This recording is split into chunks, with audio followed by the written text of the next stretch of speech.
Nobody checks the name on a duffel bag before they decide to ruin someone's first day.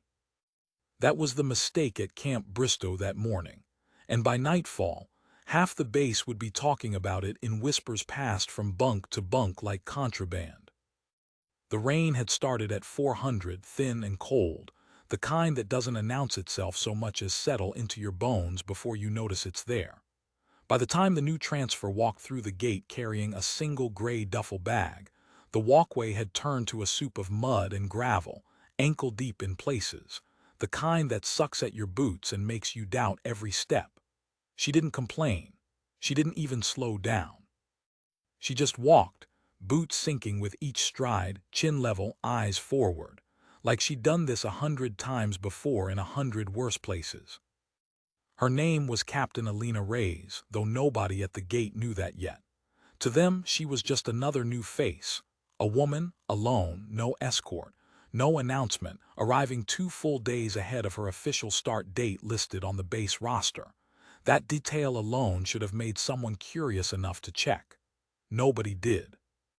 Private Dawson was 22 years old and 6 months into his enlistment, still young enough to think the uniform made him wiser than he was. He was on gate rotation with 2 other privates, Hicks and Boyle, passing the slow hours of an overnight shift, with the kind of bored restlessness that turns into mischief if nobody's watching closely enough.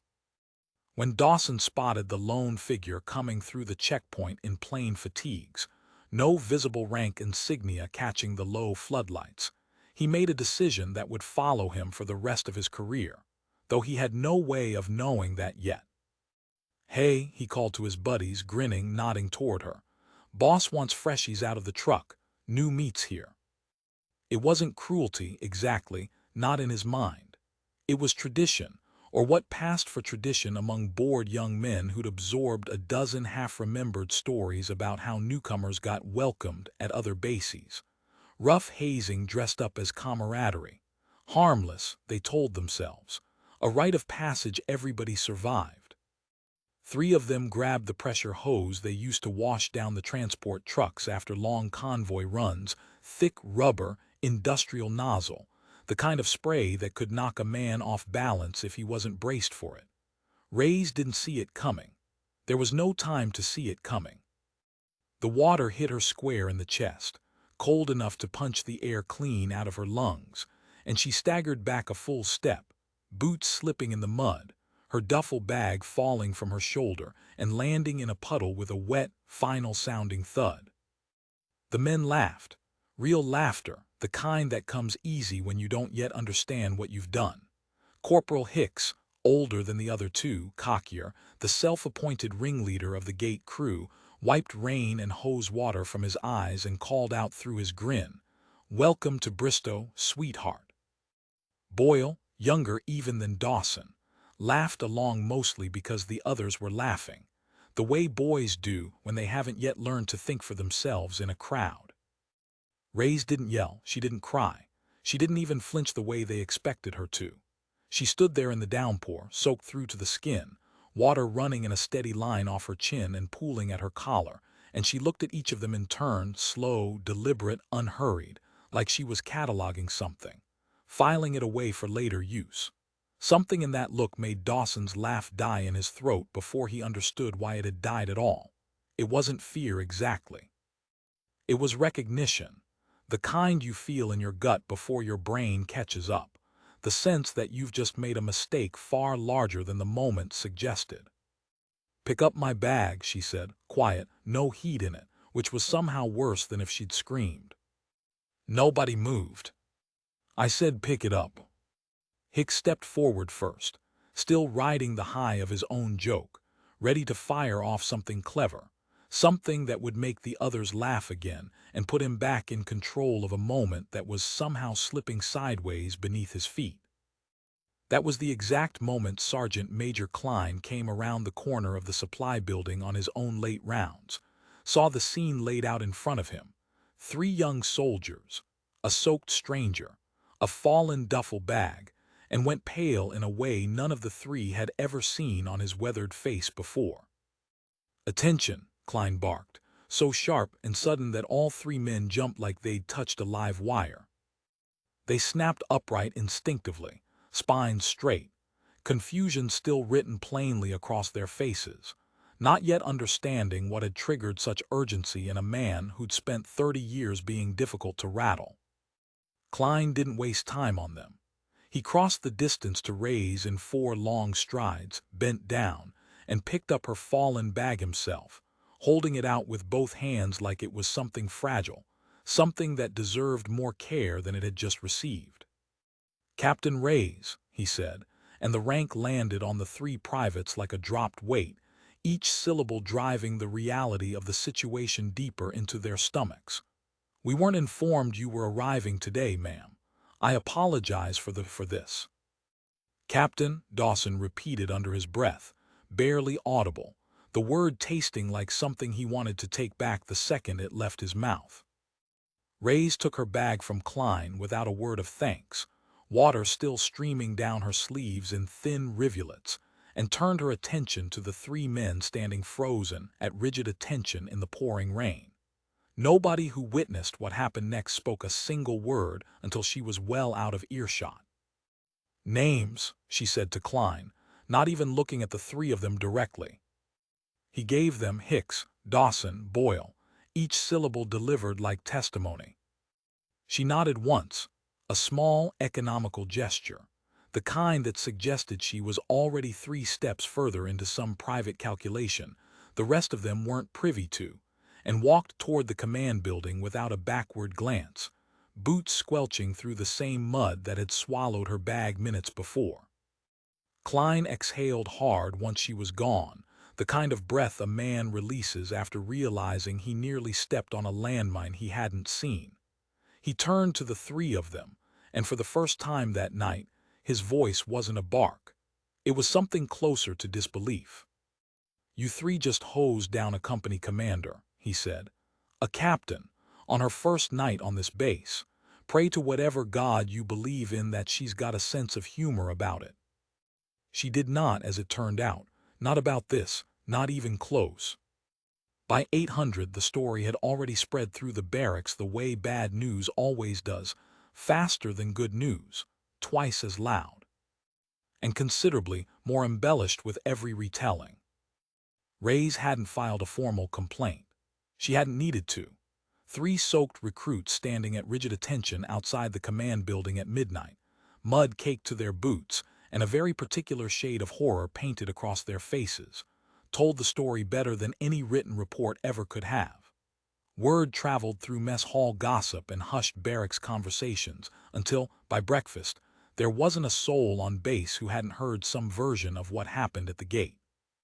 Colonel Marsh called her into his office within the hour of arriving at his desk.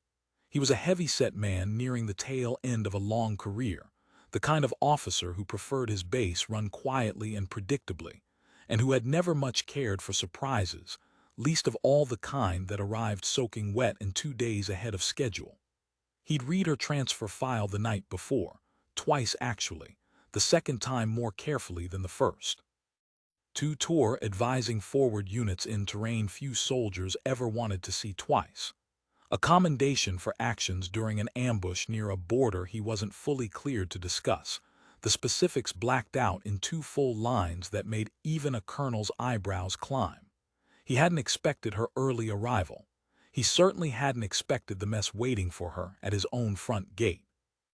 "Captain Reyes." He rose to shake her hand as she entered, dry now, changed into a fresh uniform, rank insignia clearly visible and impossible to mistake this time. "I owe you an apology on behalf of this entire base." "Not necessary, sir," she said, taking the offered seat without being asked twice. "It's been dealt with." Marsh studied her for a long, quiet moment, the kind of look a career officer gives when he's trying to read a person faster than their file allows.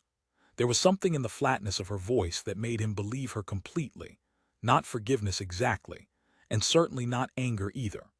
Just a kind of settled certainty, the tone of someone who had already decided precisely how the matter would be resolved, and saw no reason to discuss it further with anyone above her in the chain of command. "I read your file closely," he said, choosing his words with care.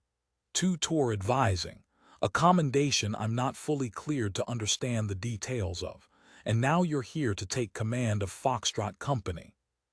"Yes, sir." "Foxtrot's been without a steady hand for going on 4 months now," Marsh admitted, the honesty costing him something visible in his posture. "Morale's low. Discipline's gone looser than I'd like to admit to anyone above my pay grade. I won't pretend otherwise, Captain. You're walking into a mess." "I noticed, sir," Reyes said, and for just a flicker of a second, something like dry amusement passed behind her eyes. Marsh very nearly smiled despite himself. "The 3 men from the gate," he said. "Hicks, Dawson, Boyle, what is it you'd like done with them?" She took her time answering, not the kind of hesitation that suggested uncertainty, but the deliberate kind, the sort that let silence do some of the teaching that shouting never quite managed. She'd already made her decision somewhere on the walk between the gate and the command building the night before.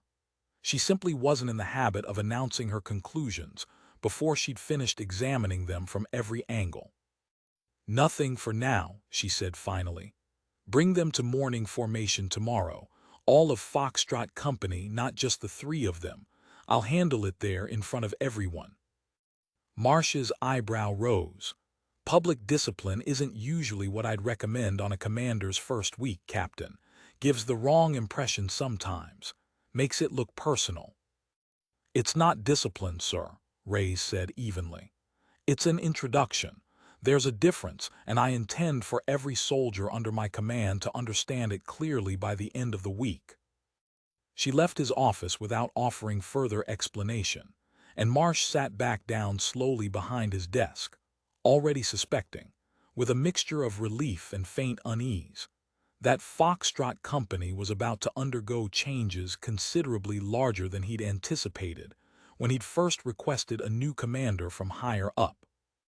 Outside, the rain had finally let up, though the mud remained everywhere, churned into deep ruts by boots and truck tires, the whole base smelling of wet canvas, diesel fumes, and the particular staleness that settles over any place too many people have lived in too close together for too long.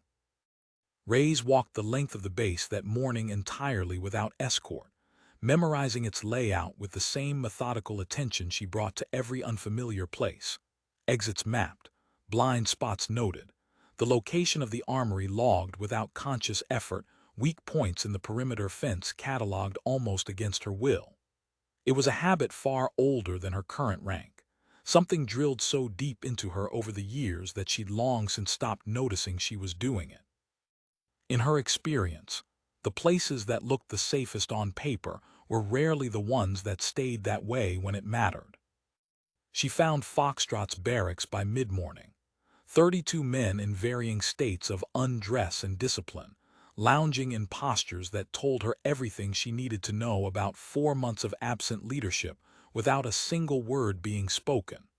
Word of the gate incident had beaten her there by hours, of course. She could read it plainly in their faces as she walked the length of the barracks, some amused at Hicks's expense, a few visibly embarrassed on his behalf, and a handful outright hostile, as though her having been wronged was somehow an inconvenience to them personally, an unwelcome disruption to the comfortable slide they'd all settled into. She said nothing to any of them directly. She simply pinned the morning formation notice to the board in her own handwriting, precise block letters, no room for misinterpretation, and walked out without waiting to gauge their reaction.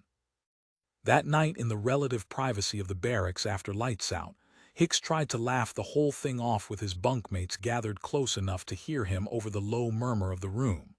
"She's not gonna do anything," he said, more confidently than he actually felt. "Officers don't hold grudges over some stupid joke. She'll write it up, maybe we get extra duty, and that's the end of it." Dawson, quieter than usual, wasn't nearly so sure. He lay on his bunk staring at the ceiling, replaying the way she'd looked at the 3 of them in the rain, not furious the way he'd expected, not humiliated the way he might have been in her position. Calculating. Like she was already 3 moves ahead in some larger game none of them had realized they were playing until it was far too late to fold. He was right to worry, he just didn't yet understand how right. Morning formation started at 600 sharp. And for the first time in 4 months, according to the duty roster, every single member of Foxtrot Company was present and accounted for before the second hand finished its final sweep. Reyes stood in front of them in dry, pressed fatigues, rank now clearly visible on her collar, catching the pale early light. The previous days rained nothing but a lingering smell in the mud beneath 32 pairs of boots. She let the silence stretch a full 10 seconds before she spoke, long enough that several men shifted their weight, uncomfortable, unsure where to look. "Yesterday," she said, voice carrying easily across the formation without needing to be raised, "3 of you decided to welcome me to this base with a pressure hose." A visible ripple moved through the ranks. Hicks kept his eyes fixed straight ahead, jaw set hard enough that a muscle jumped along it. Boyle stared down at his boots like they held answers.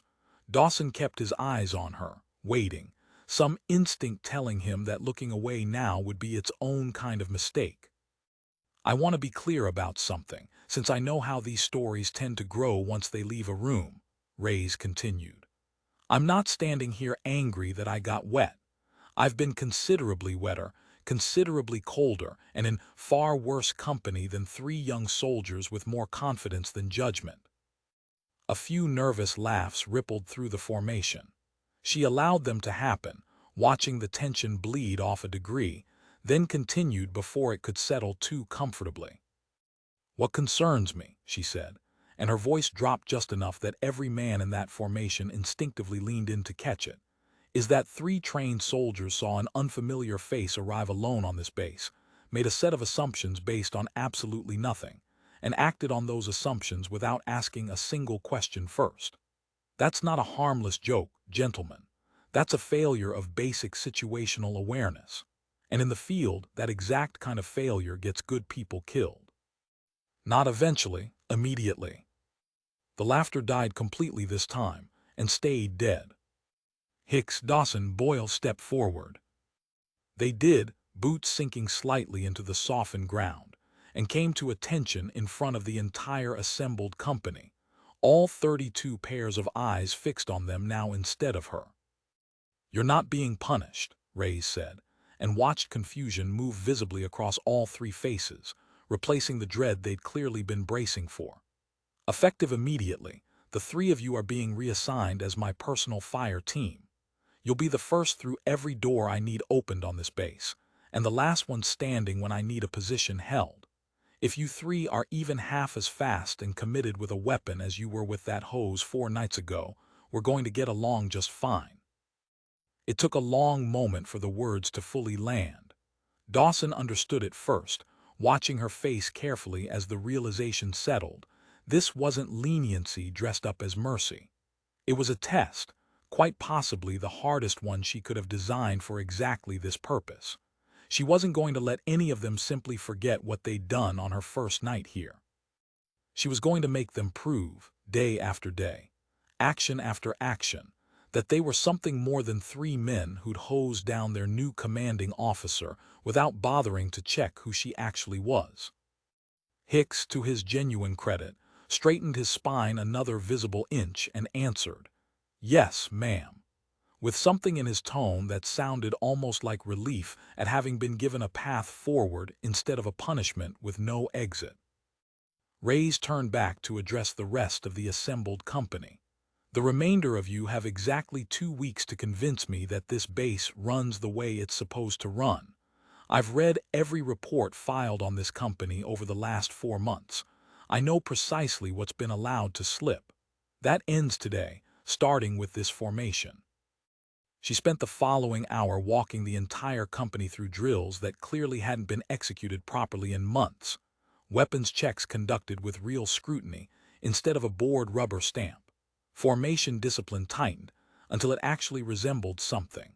Radio protocols that had gone stale and sloppy from months of disuse corrected one soldier at a time. She corrected without cruelty in her tone, but equally without any softness that might have been mistaken for negotiability. By the time the session ended, more than a few soldiers had begun looking at her with a different kind of attention entirely, not as the woman from the gate story anymore, but as someone who plainly knew exactly what she was doing and expected precisely that same standard from everyone standing around her. Colonel Marsh watched a portion of the session from a distance near the motor pool, arms folded, a small and increasingly satisfied expression settling over his weathered features as the hour progressed. He'd requested a commander capable of arresting Foxtrot's long, slow slide into complacency. Watching her work, he was beginning to believe he'd gotten exactly what he asked for, and then some. He had absolutely no idea how soon he'd need her to prove it under actual fire. The alert came 4 nights later, just past midnight, and it came fast enough that half the base was moving before most of them were fully awake. A supply convoy en route to Camp Bristow's forward outpost had gone dark. No radio contact for nearly 40 minutes. No GPS ping registering on the command center's board. Nothing at all along a stretch of road that should have taken barely 20 minutes to clear on a quiet night.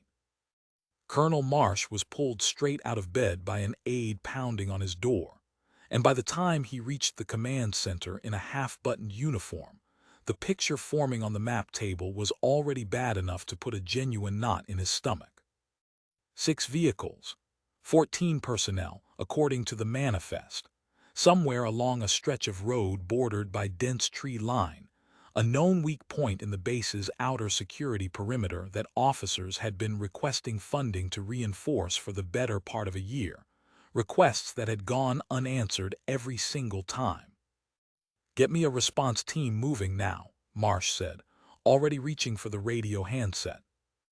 "Foxtrot's already moving, sir," an aide informed him, and Marsh turned, genuinely startled, toward the doorway to see Reyes standing there fully geared, map coordinates clearly already memorized from the look in her eyes, 3 familiar faces falling into formation behind her, Hicks, Dawson, and Boyle, each one alert and ready in a way that would have seemed frankly impossible to imagine just 4 nights earlier. "Captain, this isn't a call you get to make entirely on your own," Marsh said, though his hands were already reaching for his own gear as he spoke, some instinct overriding the formality of his objection. "With respect, sir, every second we spend debating this is a second that convoy doesn't have to spare," Reyes said, her voice steady, betraying nothing. "I know that stretch of road. I've operated in terrain very much like it before more than once. Let me take my team out." Marsh held her gaze for exactly 1 second before giving a sharp nod. "Go, now." They moved out into the darkness in 2 trucks, headlights cut entirely, running on night vision and pure trained instinct. Reyes rode in the lead vehicle, calm in a manner that visibly steadied everyone riding with her, issuing directions in short, clipped sentences that left absolutely no room for confusion or hesitation. Dawson, behind the wheel, kept glancing sideways at her whenever the road allowed it, still adjusting to the fact that the same woman who'd stood soaked and silent at the gate 4 nights ago was now, without question, the calmest person in a truck racing directly toward what was very likely an active ambush site. They reached the convoy roughly a mile short of the outpost, pinned down in a shallow drainage ditch by sustained gunfire coming from the tree line on the eastern side of the road. 2 of the 6 vehicles were already burning, thick black smoke curling upward against the night sky. Reyes read the entire situation in a matter of seconds, flanking positions, likely kill zones, the exact direction the incoming fire was originating from, and issued orders that put Hicks and Boyle on suppressing fire from the truck bed while she and Dawson moved forward on foot, using the burning wreckage as cover between bursts of gunfire. It was chaos in the truest sense, the kind of chaos that swallows most people whole and leaves them frozen. Reyes moved through it like she'd rehearsed this exact scenario 100 times before, because in some very real sense she had. She reached the wounded convoy driver first, a young corporal bleeding heavily from a leg wound, and dragged him behind the relative safety of an overturned supply crate, applying a tourniquet with hands that didn't shake once despite rounds cracking through the air uncomfortably close overhead. "Where's your team lead?" she shouted over the sustained gunfire, not slowing her hands for even a second. "Down, he's down, ma'am. We don't know if he's—" The corporal's voice broke off, choked with panic and pain in equal measure. "Dawson, on me." They moved together, low and fast, weaving between burning wreckage, and found the convoy's team lead alive but unconscious, pinned beneath twisted debris from the second burning truck. Between the two of them, straining against torn metal and the ever-present threat of incoming fire, they managed to pull him free while Hicks and Boyle laid down enough sustained covering fire from the truck bed to force the ambushers to fall back deeper into the tree line, buying just enough precious time for the rest of the surviving convoy to scramble toward safer ground behind the ditch's natural cover. It took 11 more minutes before reinforcements finally arrived, and the tree line went quiet again. 11 minutes that felt considerably longer to every single person lying pressed flat against the cold, wet earth of that drainage ditch, counting heartbeats between bursts of gunfire. When it was finally over, Reyes knelt beside the wounded convoy driver, checking his pulse with careful fingers, her uniform soaked through again, this time with mud, smoke residue, and someone else's blood instead of hose water. And Dawson, breathing hard beside her, found himself thinking with a clarity that surprised him that he would never again make the mistake of judging another person before he actually knew who they were. "Good work tonight," Reyes said to him quietly, low enough that only he could hear it over the settling chaos around them. It was the first time in 4 days that anyone had told him that, and somehow it meant considerably more than he'd expected it to. The official after-action report took 3 full days to write and considerably longer to fully sink in around the base, once word began circulating through the usual channels. 14 personnel from the convoy came home alive that night. 2 vehicles were lost entirely, reduced to blackened frames, but not a single soldier was. Command formally credited the fast response time and disciplined execution under sustained fire, and every single account given by convoy survivors during their debriefs mentioned one particular detail, repeated again and again with remarkable consistency. A captain who moved directly into an active kill zone like she'd walked that exact ground before in some previous life, calm enough in the middle of it all to steady an entire ditch full of terrified young men who genuinely believed they were about to die there in the mud. Colonel Marsh read through every version of that account before finally sitting back in his chair and allowing himself something genuinely rare for him, an unguarded, entirely honest smile. "She'll be running this whole base within a year," he remarked to no one in particular, and not a single person in the room found themselves inclined to disagree with the assessment. Foxtrot Company changed considerably in the weeks that followed that night, in ways that extended well beyond simply tighter formations and cleaner, more disciplined drills. Something had shifted in how the men carried themselves day to day, a quiet pride settling into the company that hadn't existed there before her arrival. Hicks, Dawson, and Boyle became something of a fixture around the base, their story told and retold with each version growing marginally more colorful than the last. The 3 privates who'd hosed down their captain on her very first night, and then followed her directly into gunfire 4 nights later without a single moment's hesitation.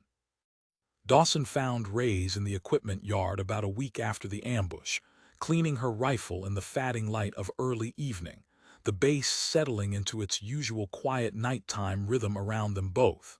He almost walked past without saying anything. Then, at the last moment, he didn't. "Ma'am, about that first night at the gate."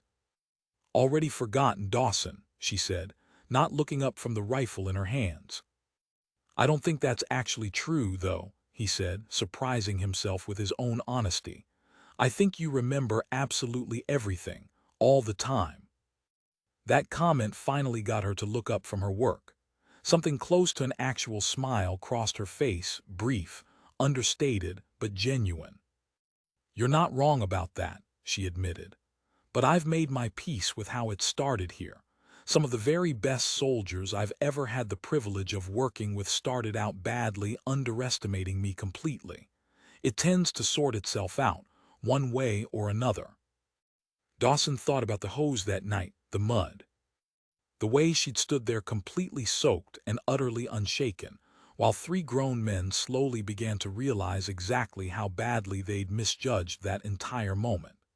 He thought about the ditch 4 nights later, the gunfire cracking overhead, her hands perfectly steady on a stranger's tourniquet, while the whole world seemed to be coming apart in every direction around them. Won't happen again, he said finally. The underestimating part, I mean. Good, Reyes said, turning her attention back to her rifle. Because the next test this base throws at any of us won't come with a warning attached either. They rarely do. He believed her completely. Everyone on that base believed her now, without exception. And somewhere behind that quiet, settled certainty of hers was a truth every soldier at Camp Bristow had learned the hard way over the course of one very long week. The people who look the easiest to underestimate are, very often, exactly the ones you should be watching most closely of all.